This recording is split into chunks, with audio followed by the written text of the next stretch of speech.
Yo dudes, welcome to part 2 of installing a head unit saga. So thank you to some very kind commenters who watched the last video. I think obviously I know where I went wrong now. So theoretically, other than the aerial bit that I was a bit nervous about in the previous video, it should be fairly straightforward, but we'll give it a go and we'll see. If you haven't seen the previous video of what I've bought for the caddy and where I got to, then that's probably worth a watch. I'm not going to go through it again in this video and repeat it, so it'll just be the bits and pieces getting put on as obviously the order I went through in the previous video. Also, what I'm going to do is, as well, I'm just going to sort of rush through the beginning bit because that's fairly self-explanatory, like remove the fascia, take the screws out of the head unit and remove the head unit. So I'm just going to jump through that bit as well. So yeah, once again, thank you for the people who commented. It's greatly appreciated, massive help, and let's get to it.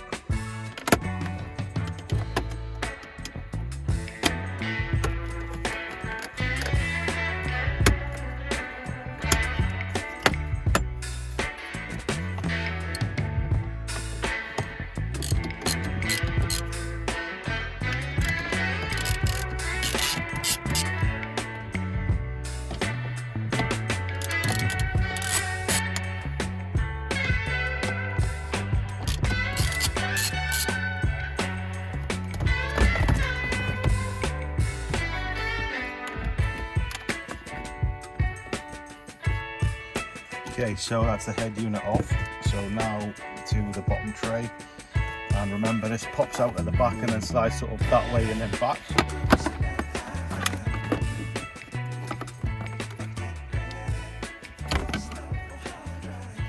And so we've now got the tray disconnected. Cool. So this is basically where we were up to when I started having all the difficulties.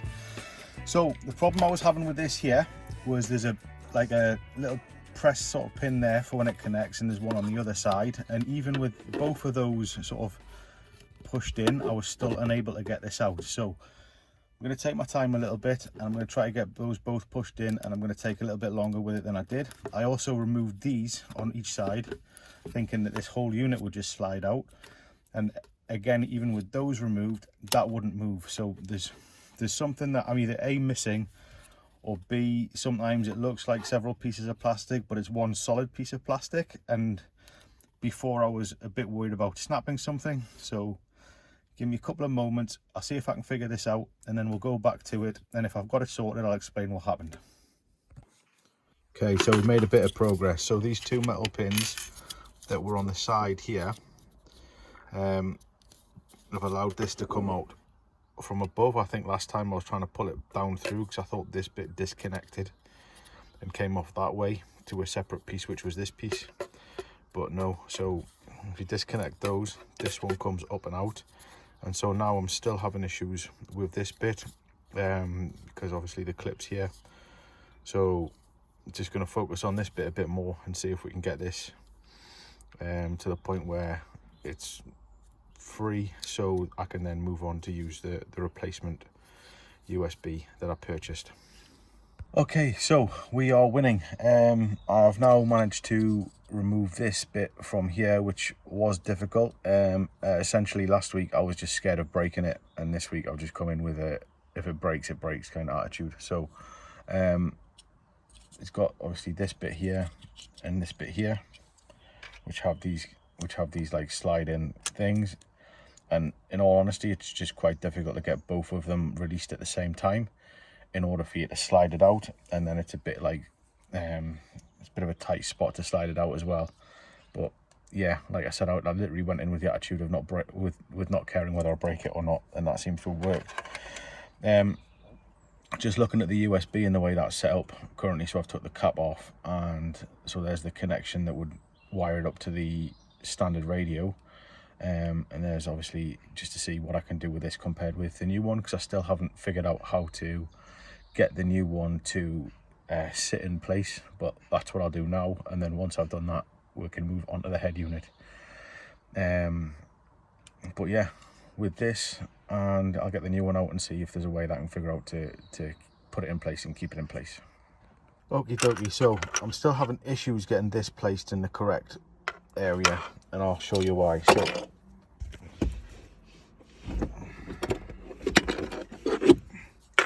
So this is the original bit that goes in here. Okay, now in order for this to go in behind there, it needs something to connect to, and there's just nothing to connect it to. So what I've done is taken this bit apart, that's the housing for the other one, and what I thought is by removing this, I've then got the housing available to put this one into, so we can basically make a replacement, and then that'll slide in like that, and then I've got the new connector there as such. However, this bit of circuit board is slightly wider than this bit of circuit board. When I'm placing it in here, as it should, it's too wide now for the cap to be clipped on from the other side, so I can't clip the cap on. So not really sure how to solve this one, so I'm probably again gonna have to come back to it. It may just be the case where, like, I don't understand why I couldn't just buy a USB with, instead of this type of connector, this type of connector, and then I can use the original one and it's a lot easier. But yeah, because this is wider than what would allow me to put the cap back on, we're going to leave this for the time being and come back to it when we've fiddled around with some other stuff. So then that leads us straight into the head unit, which was the other issue that I was having with. And just briefly, if you haven't seen it, I couldn't get this cage to fit into the hole with the additional metal brackets that had been provided. So what people had been saying on the comments was, ditch this cage altogether and screw the head unit directly to the metal brackets. So I'm gonna pull this off, screw on the new ones, metal brackets, and then see where we're at once I've done that. So I've got the head unit here, so this would be the right way up, so we're going to work on the left hand side of it. And so from what people were describing, I've got 2 screw holes here, so that looks like where the cage would screw to. And then looking at the cage itself, I've got this little cutout here, and then there's a plastic tab here. So I think the only way that this is going to go in is like this. And so what I need to do then is take this and put it up against the stereo like this, and then the 2 holes do actually line up. Hang on 2 seconds there, and then the 2 holes do actually line up. I'm not sure how far forward to go, but I'm presuming if I do it in line with the recess bit, if you can see, then I presume that'll be okay. But obviously if this works, then I can just come back and adjust that later. Okay, so we've got both sides on. So I haven't tightened them up, but I'm going to trial fit and then come back and then to make sure everything's sort of right. But if you ever wanted any more proof that I haven't done this in such a long time, I've really got no idea what I'm doing. We've got here, I've just noticed this must stand for right and this must stand for left. So I've been looking at the notch against the plastic bit, but really it just says on there left and right. Test fit first, worry about the wires later. And then so let's just slide it in there.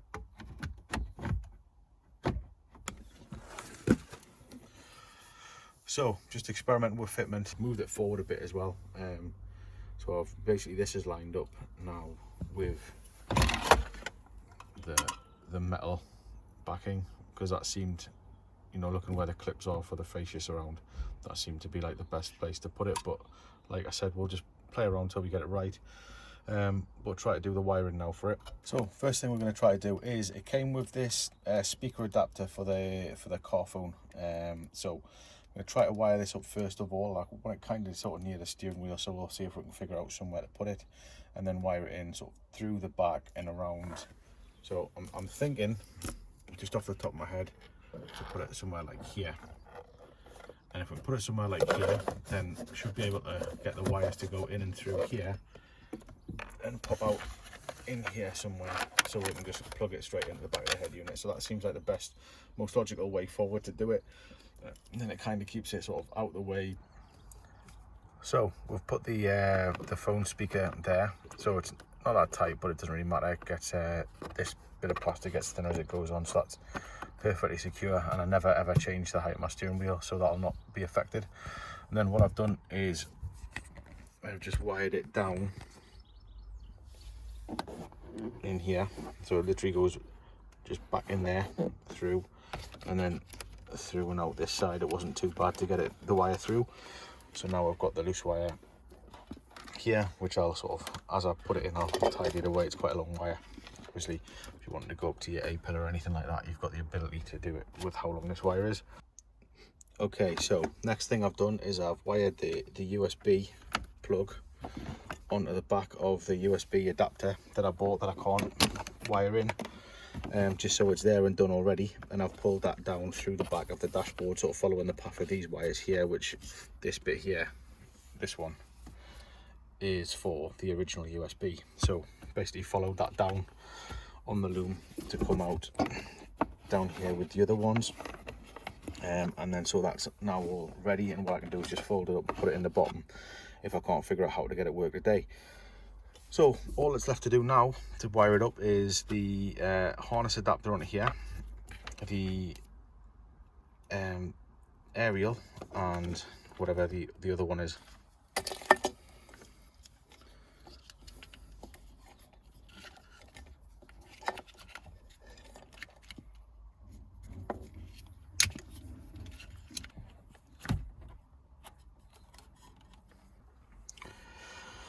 Okay, so this is everything hooked up, so up to the original harness and then the adapter into the back here. We've got the microphone here for the telephone. This is for the antenna that goes into here and then plugs into the original antenna. The one that I don't have, that I wasn't sure, must be the DAB radio, which would go into here. I'm literally going to go get that in a second so we can finish this off. And finally, the blue wire here, from my understanding, is like an external switch, and from my understanding as well, it's not important whether it's wired up or not for the current setup that I have. So let's put it in, let's see if it works, and then let's get it all finished off and tidied up. Okay, so it looks like we've got power.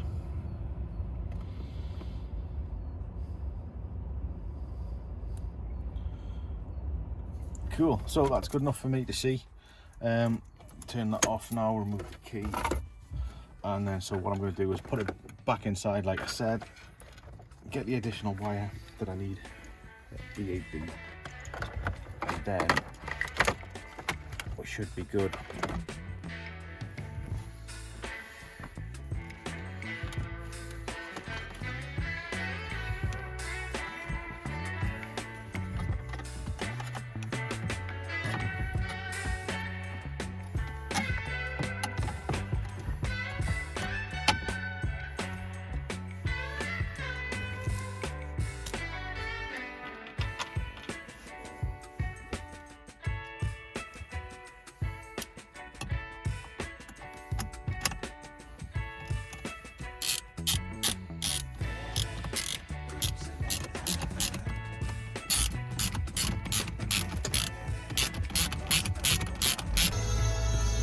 There we go. So tuned in itself, nice and straightforward. Literally took about 20 seconds. There's probably loads of features on here that I wouldn't never use. So for example, I've noticed it's got a graphic equalizer. I literally haven't seen one of them since the 80s. But obviously it's just going to take some time to play around, figure it out, get my phone plugged into it, which I don't think it's doing. No, so figure out how to fit my phone to it and things like that. But for now, regarding the radio bit, that's kind of done. Next thing I'm going to do is get all the surround back in and getting it looking like it should be,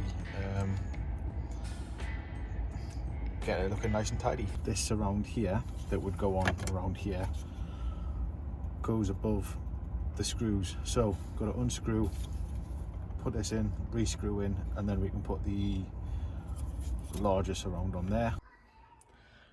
Okay, and so that's the surround in position with the radio in place. So I found the easiest way to do it was on the cage. The top two screws was to loosen those and exaggerate the forward lean that it would have. And then when you push this over, that'll like slide it so it sits perfectly in position. And then obviously go back and put these screws in. So that's that all lined up and screwed into place. So last bit is this, which we need to pop in.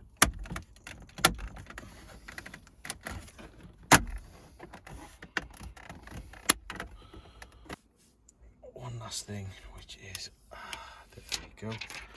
So nice and clean install. So that leaves us for one last thing now, this here. And let me explain what's going on there. So it's looking like what I wanted to do, although it's possible, it's going to be a bit fiddly. So I'm just trying to think of a way that I can make it work.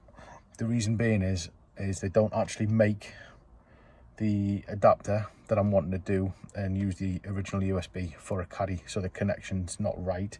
They make it for a T6, but it's a different connection. The circuit seems to be a different size, so I can't get it into the original thing, so it's not going to sit properly. So I've got a couple of ideas what I can do with it, and so what I'm going to do is just have a play around. I think I figured out a solution to get it there, and then I'll get it all finished off and tidy, but I need to have a play around, and I think the Dremel's probably going to come out as well. And so this is the problem that we're facing here. So I think I already explained. So this part here is for a T6, and they don't actually make this part for a caddy. If I'm trying to slide this in here, we've obviously got a couple of millimeters gap here to prevent it from sliding in properly and closing this case, and then using all of the standard fittings in order to make it work. But here's what I think I'm going to do. So we're literally like, what's that, 2 millimeters maximum. So if I get the Dremel out and I trim down this area here and this area here to enable this to pop in the 2 millimeters it needs, theoretically we should be able to put the cap on, plug it all in, and that should work. So let's get the Dremel out, trim that down, and come back to it and see if we have figured out a solution. Okay, so just been messing around with the Dremel. So as you can see, I've sort of cut down there a little cut out, and I've done the same on the other side. So now when we place this in here, so it's sitting flush on the top there like it was before, and theoretically this is now down in the recess and out of the way. So this cap, when I try to put it on, should reach over it and lock it into place. So let's give this a go. So we're literally going from the depths of despair in the last video to nothing but wins in this one. So my little thing has worked out. I'm going to show you what I did. So basically we've trimmed down one of the edges on both sides with the Dremel, and now we're able to get it closed. So it's just the same setup as it was before, just with a different top. And that's sitting in there perfectly. It's not moving at all, it's there in place. So now what we can do is wire this up to the rest of the tray, and then that should be literally looking as if it came out the factory that way, because this is literally the original adapter. This is the original piece, and literally this piece slides into here, so just should just slot in there. Yeah. Oh, so that was what was making it so difficult. So there's a ridge that runs along one of the sides here that's quite enclosed, so that'll be what was making the removal quite difficult, because when I go to put it back in, it's actually feeling a bit, oh, maybe if I put it in the right way. So there we go. So that's now in and in place. And now what I need to do is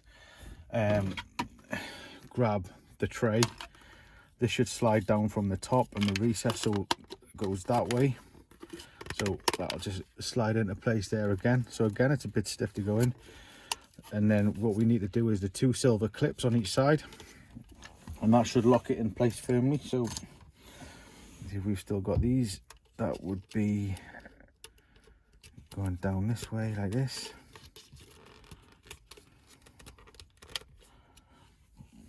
Just 2 seconds. So I just need to push these down into place so they click into place, and then the one on the other side, and that clips into place. So now that's back as it should be, and it's just a case of putting this back into there, and it should theoretically all work. So Don't need this wire. This wire's got plenty of room, so we'll get this on, and this will just clip into here. Where are we at? So which way would it go? Nope, that doesn't seem right. There we go, so that's clipped in there.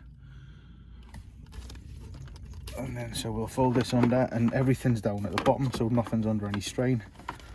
The cigarette light there we can just plug back in there like that. So it's clipped in there like so. And then just a case of this way in first, push it down into the plot, and then that's in its space. And now all we have to do is plug in the USB. There we go. And so that's plugged in now, and so that should be working with the stereo. Okay, so we've got it all plugged in and it's working. So with this one, so I figured it out a little bit, but I'm not there yet. Obviously there's a lot of learning to do with the new piece of technology, but we've got via Bluetooth via Bluetooth I can play my Spotify and telephone and all that. And if I want to use the CarPlay, I've got to actually plug it in, which I've done, and it's working. So there we go, and it brings up the maps as to where we are, and I can make it large. So yeah, there we go, perfect. Happy with the install and where it's at. And so back again, we've basically got the skills of an audio technician now. So yeah, really pleased with how it's turned out. I'm glad. Thank you so much for the people who made the comments regarding the cage, and obviously coming back to it, it's allowed me a bit more time than I had last week as well to think about the install and obviously how to get the USB working as well. Thank you for taking the time to watch the video. Hope it was useful. If you want to do your own car stereo, obviously like I said, this whole channel is a learning curve as we go, and I will see you next week for next week's video. Have a good one. Bye bye.